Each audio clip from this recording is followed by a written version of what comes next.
요한복음 6장입니다. 요한복음 6장 27절부터 46절까지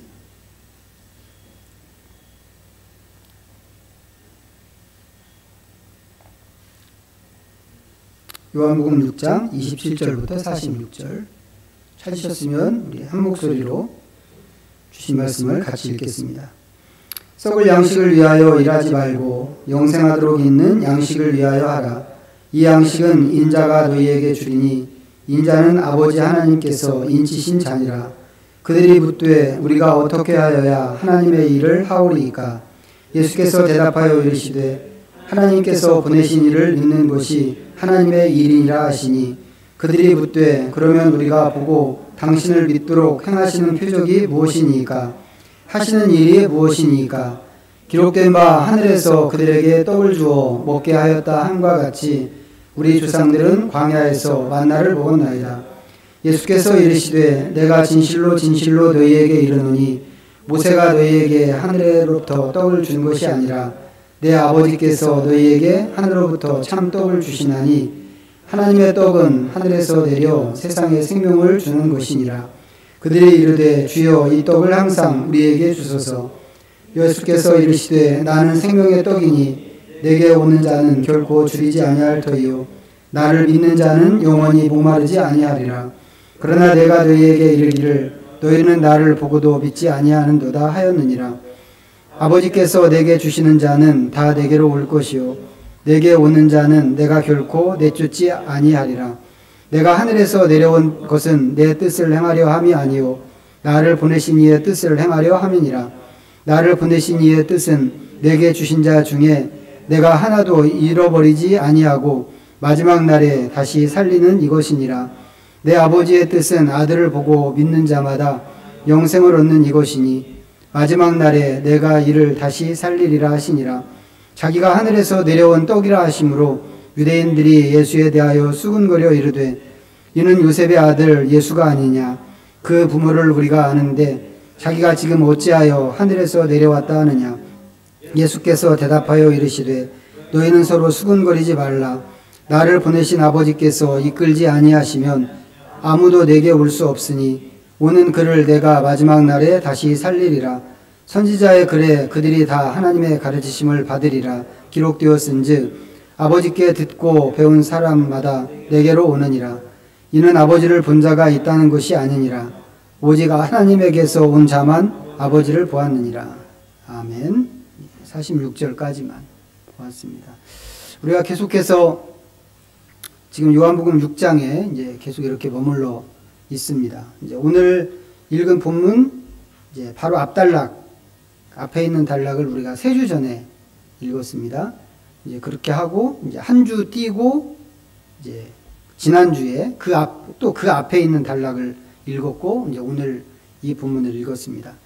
이제 오늘 본문을 시작하는 이제 우리 27절부터 읽었는데 이제 이 27절은 처음에 읽었던 단락의 마지막 구절이기도 이제 했습니다. 이제 그러다 보니까 이 27절은 우리가 3주 전에도 읽었고 또 이제 오늘 다시 읽은 이제 그런 꼴이 되었는데 여기서부터 시작해서 예수님과 군중 사이에 이제 논쟁 비슷한 이야기가 이제 계속 이어지는 것을 볼 수 있습니다. 오늘은 우리가 이제 그 순서를 좀 따라가는 것으로 시작을 하도록 하겠습니다. 여기 27절에서 예수님께서 좀 특이하게 말씀하시는 게 있는데 일이라고 하는 표현입니다. 27절 다시 보시죠. 다시 한번 같이 읽어보겠습니다. 27절만 시작. 썩을 양식을 위하여 일하지 말고 영생하도록 있는 양식을 위하여 하라. 이 양식은 인자가 너희에게 주리니 인자는 아버지 하나님께서 인치신 자니라. 자, 여기서 예수님께서 이 일이라고 하는 그런 표현을 쓰셨습니다. 그렇지만 이 일이 실제로 어떤 일을 한다 이제 그런 의미보다는 어떤 것을 추구한다 하는 이제 그런 의미라고 생각을 합니다. 그래서 저는 이 구절이 실제로 어떤 일을 말씀하시는 구절은 아니라고 생각을 하는데 여기 성경에서 예수님의 말씀을 직접 들은 사람들은 저하고 다르게 이것을 일로 받아들인 것 같습니다. 그래서 이 사람들이 이제 그 다음 절 28절에 가면 예수님한테 묻는데 뭐라고 묻냐면 우리가 어떻게 하여야 하나님의 일을 하오리까? 라고 물었습니다.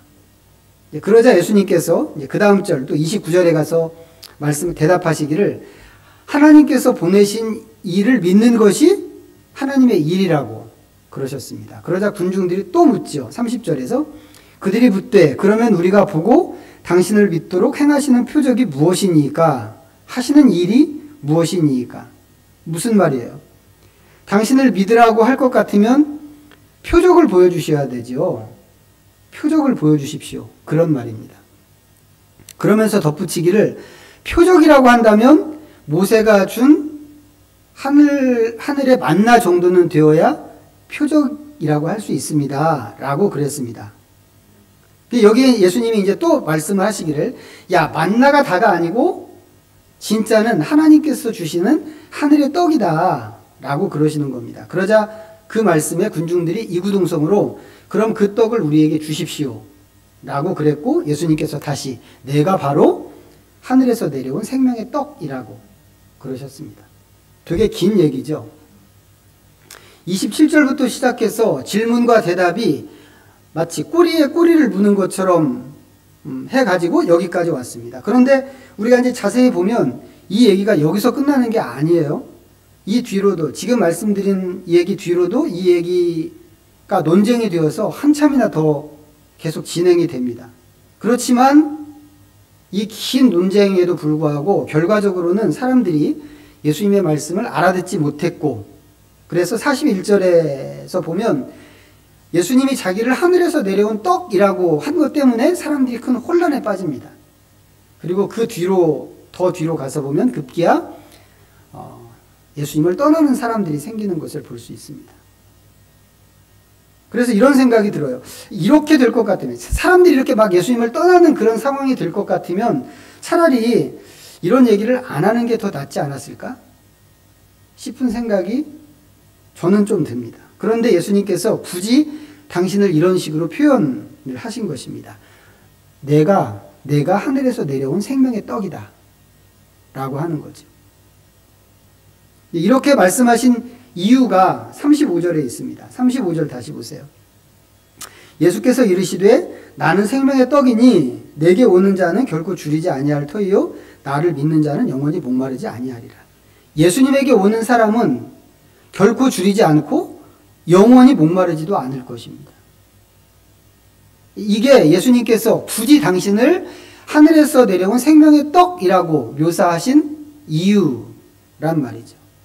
사람들이 알아듣든지 못 알아듣든지 그것과 상관없이 예수님이 이런 분이라고 하는 것을 알기는 알아야 된다 라고 하는 의도인 것처럼 보입니다.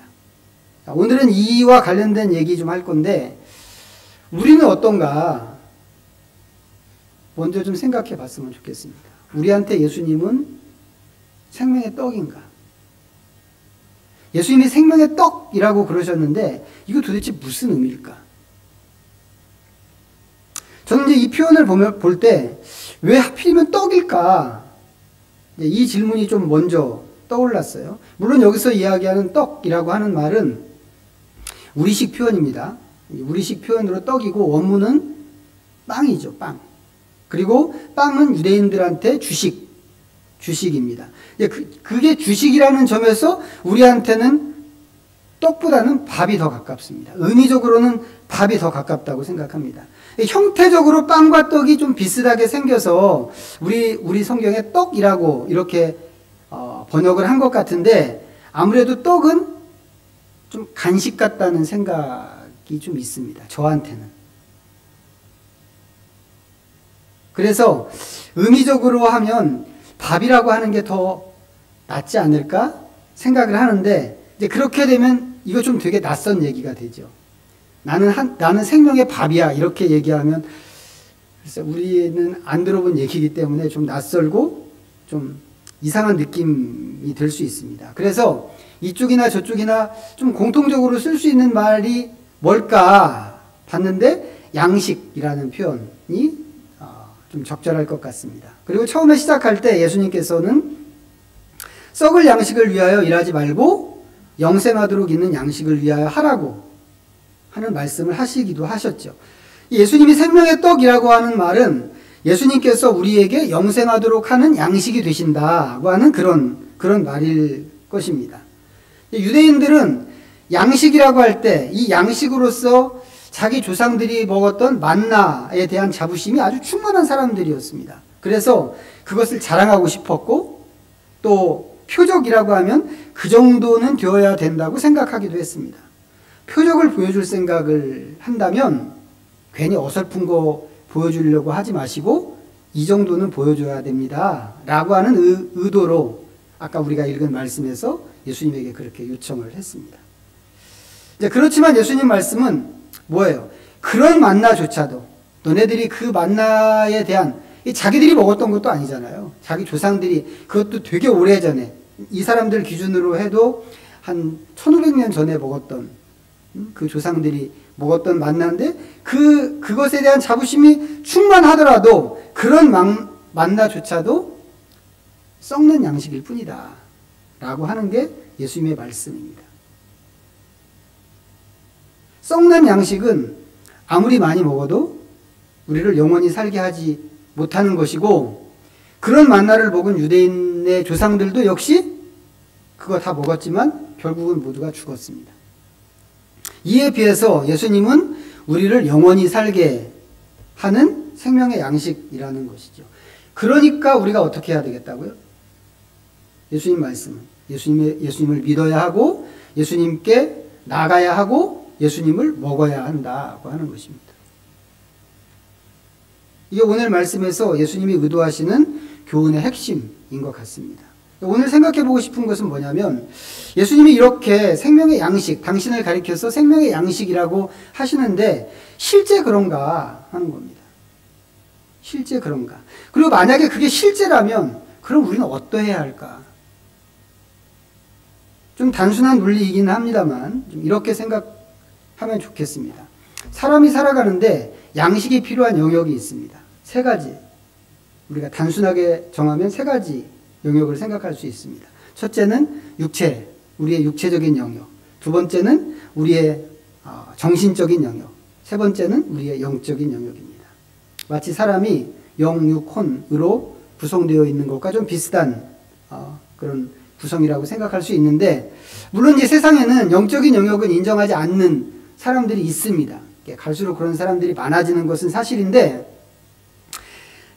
그 사람들도 앞에 두 가지는 인정을 하죠. 다른 건 몰라도 인간의 몸의 활동이나 아니면 정신의 활동은 인정한단 말이죠. 이거 인정하는 이유는 다른 거 아니죠. 감각이 가능하기 때문에 그렇습니다. 자, 그 순서로 한번 생각해 봤으면 좋겠어요. 제일 먼저 몸의 영역입니다. 우리 몸에 양식이 필요하다. 이거 누구나 아는 사실이죠. 우리 다 알고 있죠. 어떻게 아나요? 몸의 필요를 위해서 우리가 늘 먹으니까 경험적으로 알고 있습니다. 뿐만 아니라 안 먹으면 배고프다고 하는 것도 압니다. 이것도 역시 우리가 경험적으로 알고 있는 내용입니다. 중요한 것은 우리 몸은 계속해서 이 음식을 공급해 줘야 하고 그게 끊어지면 죽는다고 하는 사실입니다. 어느 정도까지는 먹지 않고 좀 견딜 수 있겠지만 그렇게 견디는 것 자체가 굉장히 고통스러운 일이죠. 그리고 그런 고통 속에서도 끝까지 음식이 공급되지 않는다면 결국은 끝까지 견디지는 못하고 그 생명이 끝납니다. 양식이 없어도 끝까지 견디는 사람, 그런 사람은 없단 말이죠.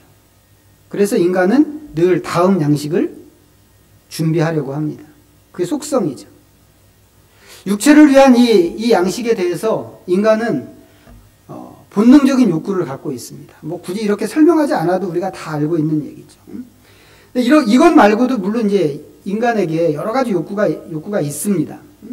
그렇지만 이 욕구, 이 먹는 것에 대한 욕구가 가장 기본이고 인간에게 있어서 이 욕구가 얼마나 강력한가 우리 속담에 사흘 굶어서 도둑질 안 하는 사람이 없다고 하는 말이 있을 정도로 이 욕구가 강합니다. 그러다 보니까 다음에 먹을 양식이 없으면 어쩌나요? 걱정이죠. 다음 끈이가 없으면 걱정이고, 다음 끼니를 구할 때를 찾지 못한다면 두려워지는 거죠. 이거보다 무서운 게 없습니다. 그리고 이것보다 사람을 비참하게 만드는 것도 없죠. 요한복음 6장에 나오는 사람들이 예수님을 잡아서 자기 임금을 삼으려고 그랬습니다. 왜 그랬나요? 예수님 말씀에 의하면 그들이 빵을 먹고 배불렀기 때문이라고 그러셨습니다. 이 사람들이 예수님을 찾아서 빈들로 나올 때까지만 해도 그런 생각을 하지는 않았을 것 같습니다. 그런데 물고기 2마리와 보리떡 5개로 자기들을 다 먹이고도 남기는 것을 보면서 야, 이 사람을 임금 삼아야 되겠구나 라고 생각을 한 거죠. 그렇게만 되면 적어도 먹는 것을 걱정할 필요는 없을 것 같다고 하는 것입니다. 결국은 먹는 게 문제인 것이죠. 빌 클린턴 대통령이 말했다고 하는 야, 이 바보야, 문제는 경제야. 이것도 이 문제죠. 이 얘기입니다. 요즘에 일어나는 우리 사회의 대부분의 갈등들, 이것도 역시 이 문제에서 나오는 갈등들입니다. 우리가 직장에 나가서 일하는 것, 그것도 역시 이것 때문에, 전부 이것 때문에 하는 일이죠. 물론 우리의 노동이 전부 꼭 먹는 문제를 위한 것만은 아니겠습니다만 가장 기본은 양식을 준비하기 위해서 우리는 노동을 합니다. 이 양식이 필요한 첫 번째 영역이란 말이죠. 양식이 없으면 우리 몸은 끝이다 라고 하는 것입니다. 두 번째는 어떤가요? 두 번째는 양식이 필요한 두 번째 영역은 정신적인 영역이라고 그랬습니다. 책은 마음의 양식이다 이런 말이 있죠. 책은 마음의 양식. 이때 말하는 마음은 아마도 이제 우리의 정신활동을 얘기하는 것 같은데, 이 정신적인 영역에서 대표적인 것은 아무래도 우리의 생각입니다. 앞에서 말씀드릴 때 육체를 위한 이 양식에 대한 욕구는 본능이라고 그랬습니다. 근데 이런 본능은 인간만 갖고 있는 게 아니죠. 동물들도 이런 본능을 갖고 있습니다. 먹는 것에 대해서는, 적어도 먹는 것에 대해서는 짐승도 인간과 똑같은 본능을 갖고 있습니다. 동물도 안 먹으면 살 수 없다고 하는 것이죠. 종종 우리가 텔레비전에서 야생 동물들이 먹을 것을 찾아서 막 마을까지, 민가에까지 내려와서 쓰레기 봉지 뒤지고 하는 그런 장면들을 텔레비전에서 본단 말이죠. 먹이를 찾는 거죠. 근데 생각해보면 이런 행동이 야생 동물들한테 굉장히 위험한 행동입니다. 우리도 물론 막 큰 멧돼지가 동네에 나타나고 출현하고 그럼 우리도 좀 위험을 느끼고 겁을 먹는 게 사실이지만, 걔네들도 그 민가에 들어오면 죽을 확률이 훨씬 많단 말이죠. 이 목숨을 잃을 수도 있는 일인데, 그런데도 얘들이 자주 그렇게 합니다. 왜요? 먹어야 살기 때문에 그런 거란 말이죠. 얘네들도 먹는 것을 가장 기본적인 본능으로 여기는 것입니다. 그런데 정신활동은 다르죠. 정신활동은. 이건 인간만이 갖고 있는 아주 독특한 그런 영역이고 인간의 고유한 특징입니다. 거기에 더해서 인간의 정신활동에는 지식을 축적하고 그것을 더 낮게, 더 좋게 개발하고 그것을 더 발전시키는 기능이 있습니다. 인간은 그런 기능과 활동을 가지고 지금까지 역사에서 특별한 문명을 만들고 문화를 일궈오고 지금까지 이 사회를 발전시켜 왔습니다. 그리고 그런 만큼 이 영역에 대해서 인간은 또 욕구를 갖고 있죠. 더 나아지고 싶은 욕구가 있고 더 발전하고 싶은 욕구입니다. 이 욕구는 지식이나 정보나 아니면 기술, 새로운 기술로 채워지는 그런 욕구라고 할 수 있습니다. 책은 마음의 양식이라고 하는 말이 이제 그런 의미라고 생각을 합니다. 이 양식이 원활하게 안 채워지면 어떻게 되나요?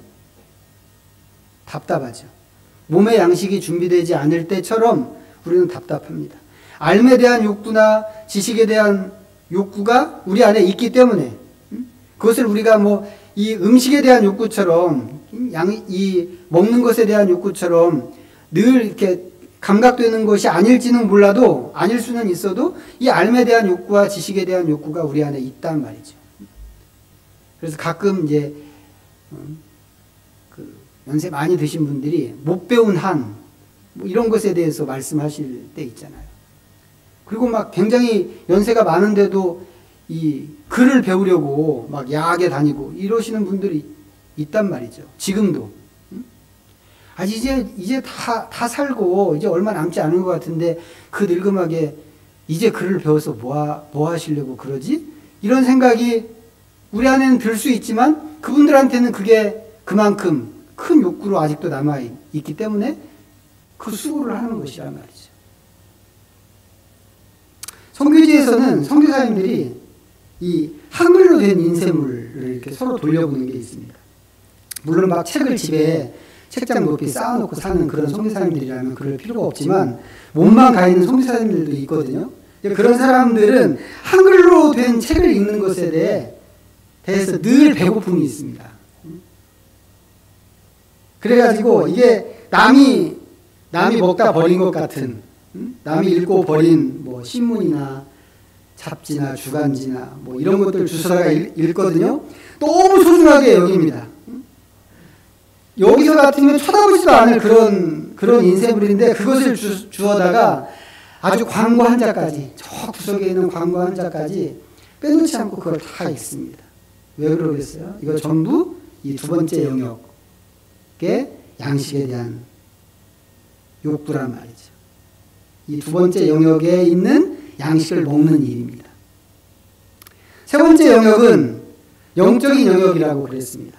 인간은 기본적으로 영적인 존재로 지음을 받았습니다. 하나님의 형상을 따라서 하나님의 숨으로, 하나님의 호흡으로, 하나님께서 당신의 숨을 불어넣어 주셨을 때 생명이 되었단 말이죠. 그러니까 하나님의 그 호흡으로 영적인 존재로 지음을 받았습니다. 그래서 우리 눈으로는 볼 수 없는데도 불구하고 사람에게는 영혼이 있다고 하는 것을 아주 옛날 사람들도 알고 있었습니다. 그거 어떻게 알았는지 모르겠어요. 그 사람들에게는 누구나 다 인정하는 게 있습니다. 우리에게는 영혼이 있다. 성경은 그것을 속사람이라고 표현을 합니다. 겉으로 보이는 모습만 있는 게 아니고 우리 속에 인간 깊은 곳에 인간을 이루고 있는 또 다른 사람이 있다고 하는 것이죠. 사도 바울은 자기의 겉사람이 날마다 낡아지지만, 겉사람은 낡아지지만 자기의 속사람은 날로 새로워진다는 그런 이야기를 했습니다. 바울의 말이 진실이라면, 그리고 바울이 말하는 그 속사람도 분명히 사람이라고 한다면 이 속사람을 생존하게 하고 자라게 하는데 양식이 필요하다고 하는 건 너무 당연하죠. 그건 너무 당연합니다. 예수님께서 당신을 가리켜서 나는 생명의 떡이다 라고 하신 것이 아마도 이 부분일 거라고 생각을 합니다. 중요한 것은 뭐겠어요? 이게 양식이라면 그것을 먹어야 된다고 하는 것입니다.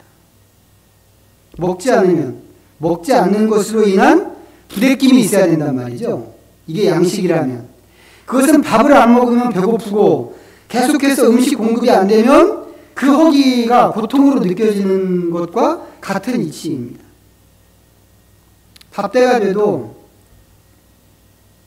배고프다고 느끼지 않으면 우리는 밥을 먹지 않는 그런 경우가 있죠. 우리는 기계가 아니기 때문에 무작정 시간이 됐다고 해서 무조건 밥을 먹지는 않습니다. 더군다나 지금은 어떤가요? 옛날하고 달라서 언제든지 내가 뭘 먹어야 되겠다고 한다면 먹을 수 있는 그런 시대가 됐죠. 그만큼 이제 풍요로워졌다 이 말이에요. 이렇게 아무 때나 먹을 수 있는 환경에서 배고프지 않는데 시간이 됐다고 해서 억지로 밥을 먹고 그러지는 않습니다. 하지만 배고픔을 느끼면 어떻게 해서라도 먹는 것을 찾아서 먹는단 말이죠. 영적인 양식에 대해서도 마찬가지일 수 있습니다. 영적으로 배고픔을 못 느낀다면 어떻게 되겠어요? 예수님이 생명의 떡이 아니라 그보다 더한 어떤 것이라고 하더라도 굳이 그것을 먹어야 되겠다고 생각하지 않을 수 있다는 것이죠. 오히려 그런 생각을 안 하기가 훨씬 쉽죠. 배고프지 않으니까. 그렇게 되면 우리의 속사람은 점점 피폐해질 수밖에 없고 힘을 잃어갈 수밖에 없을 것입니다. 우리의 몸도 배고픔을 느끼는 게 우리한테 복인 거죠. 배고픔이 있으면 먹으니까. 우리 속사람도 그렇다고 하는 겁니다. 안 먹으면 배고픔을 느끼는 것처럼 우리에게 영적인 배고픔이 항상 있어야 우리 속사람을 위해서 무엇인가를 예수님 말씀하신 생명의 떡을 먹을 수 있는 것입니다. 문제는 뭐예요? 문제는 이게 잘 안 된다는 것입니다. 다른 영역에서 양식을 찾는 것은 거의 본능처럼 행동하는데 속사람을 위해서는 이런 본능이 작동하지 않는 것 같다고 하는 거죠. 사도 바울이 말한 겉사람이 낡아지는 것, 그것은 모든 사람에게 똑같이 나타나는, 공통적으로 나타나는 그러한 일입니다. 사람이 나이를 먹는다고 하는 게 이제 그런 거죠. 아무리 예쁘고 아무리 멋지고 아무리 힘이 좋은 사람이라고 하더라도 나이를 먹으면서 사람은 낡아집니다. 그 순리를 거역할 수 있는 사람은 세상에 아무도 없습니다. 그렇기 때문에 겉사람이 낡아지는 것은 모든 사람이 똑같이 경험할 수밖에 없는 공통적인 일이라고 하는 게 맞단 말이죠. 그런데 속사람이 날마다 새로워진다? 이것은 모든 사람에게 일어나는 일이 아닙니다. 속사람이 새로워지게 하기 위해서는 속사람을 위한 양식을 먹어야 되는데 이쪽에 배고픔이 없기 때문에 대부분의 사람은 속사람이 새로워지지 않습니다. 그러다 보니까 우리의 영적인 형편은 어때요? 점점 안 좋아질 수밖에 없는 것이죠. 특이한 것은 모든 사람이 겉사람을 위해서는 부지런히 일한다는 거죠. 꼬박꼬박 챙겨 먹고 다음에 먹을 것을 위해서 미리 저장하고 그것을 위해서 일도 열심히 합니다. 거기에 더해서 더 나은 겉사람을 위해서 부가적인 조치들도 굉장히 많이 합니다. 건강과 미용이라는 이름으로 우리 사회에 어마어마한 시장이 형성되어 있을 정도로 이쪽에 정성을 들인단 말이죠. 그런데 결과는 우리가 바라는 것과 항상 반대입니다.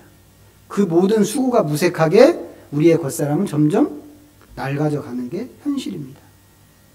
예수님께서 그런 우리한테 말씀하시는 거란 말이죠. 너희는 썩을 양식을 위해서 일하지 말고 영생하도록 하는 그 양식을 위해서 하라. 이 말씀은 영생하도록 하는 양식에 대한 욕구가 우리에게 더 커져야 된다고 하는 그런 말씀이고, 그렇기 때문에 이 부분에 대한 배고픔도 더 커야 된다라고 하는 그런 말씀입니다. 오늘 제가 세 가지 영역으로 나누어서 말씀을 드렸지만 생명의 떡은 사실은 이 세 가지 영역 모두를 좀 먹일 수 있는 떡이기도 합니다. 물론 그렇다고 해서 이 얘기가 생명의 떡만 구하면, 그것만 추구하면 나머지는 다 해결이 돼, 저절로 해결돼, 이런 의미는 절대 아닙니다.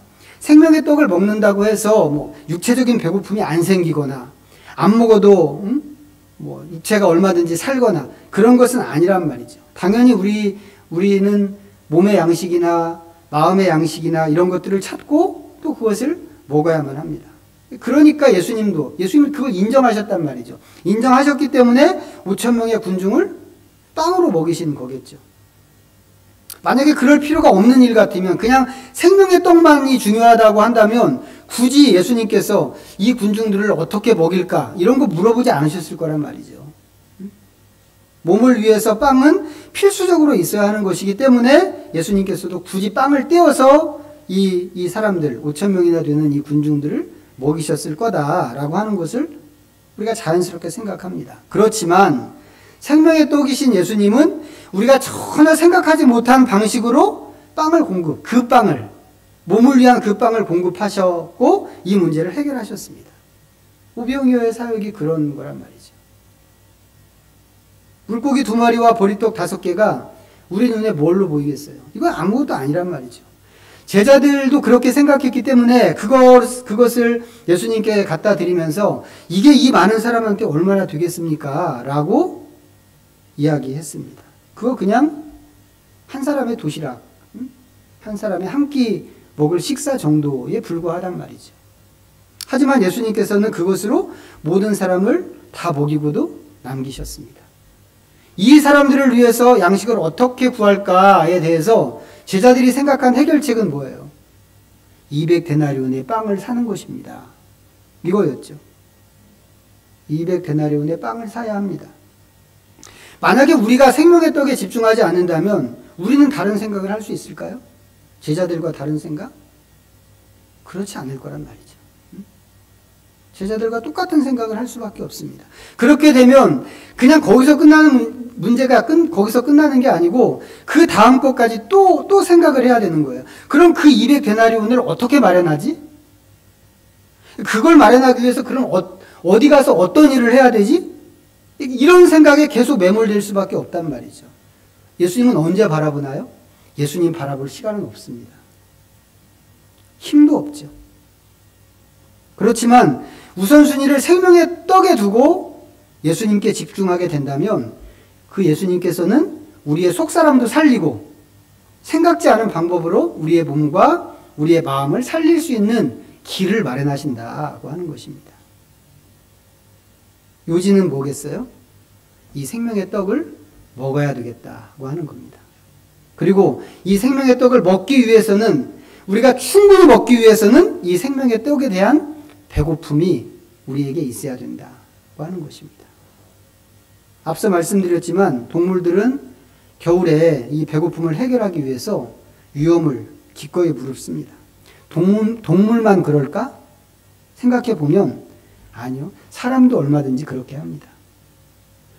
그 정도로 이 배고픔이라고 하는 게 우리를 극단적으로까지 몰아붙이는 게 있는데 다른 것도 그렇지만 특히 생명의 양식에 대해서 우리 모두가 좀 그런 배고픔으로 하나님을 바라볼 수 있어야 되겠다고 하는 것입니다. 요즘 우리가 어떻게 하나님을 보고 있는지, 이 생명의 양식에 대해서 어떤 태도를 취하고 있는지 스스로를 좀 잘 살피시고 나는 생명의 떡에 대해서 그런 목마름이나 그런 배고픔을 갖고 있는가 좀 돌아보고 우리가 진정 예수님께서 인정하시는 그런 수준으로까지 우리가 잘 나아갈 수 있는 그런 믿음의 걸음들을 걷기를 바랍니다. 기도하겠습니다. 우리 잠시 하나님 앞에 침묵으로 나아가면서 오늘 말씀 좀 생각해 보도록 하겠습니다.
하나님 아버지, 육신을 살리기 위해서 우리는 무슨 짓이라도 하는 사람들입니다.